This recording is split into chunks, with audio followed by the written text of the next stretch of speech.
Bonjour à toutes et à tous, et bien dans cette nouvelle vidéo, 17ème chronique de la chaîne qui va traiter de la ville de Brie.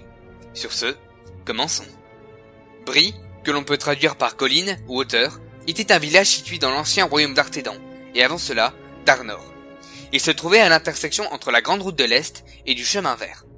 On suppose que la ville fut fondée au 2e âge de la Terre du Milieu par les Dunlending. Brie était bâtie sur le versant ouest d'une colline, en bordure du bois de Chais. D'autres villages se trouvaient aux alentours, comme Stadel, Combe, se tenant eux aussi sur d'autres flancs de la colline, ou encore Archer, se trouvant dans un bois. L'ensemble formait ce que les habitants appelaient le pays de Brie. Nichée au-dessous de la route, et sur les flancs de la colline, la ville de Brie était composée d'une centaine de demeures, bâties en pierre, les portes tournées vers l'ouest. Au-dessus, sur les pentes de la colline, se trouvaient des Smialobites, qui s'installèrent dans le pays vers l'an 1300 du 3e âge. En effet, dans le pays de Brie, les hommes et les hobbits vivaient en bonne harmonie, allant même jusqu'à s'appeler mutuellement grandes gens et petites personnes. Un autre fait étrange était présent.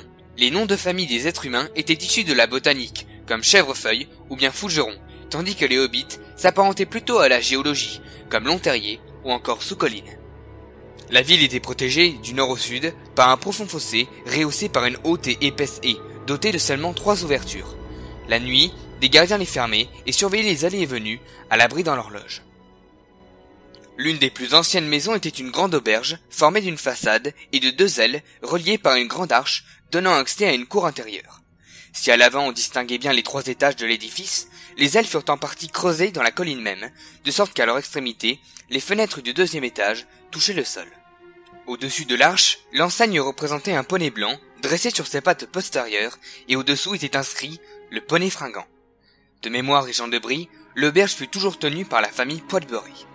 Lieu d'échange par excellence, sa salle commune était toujours pleine d'habitants, de rôdeurs, de voyageurs et de rumeurs des pays lointains.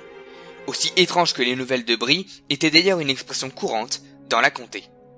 Ce fut ici que Gandalf et Thorin II, écus de chêne, passèrent une nuit, après s'être rencontrés sur la route, un beau jour de l'an 2941 du 3e âge.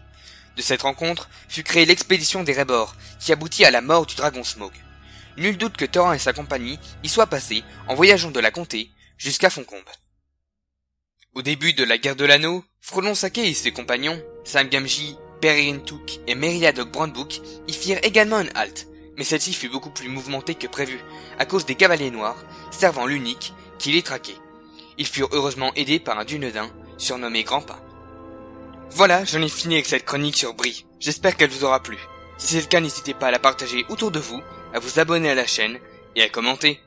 Sur ce, salut à tous!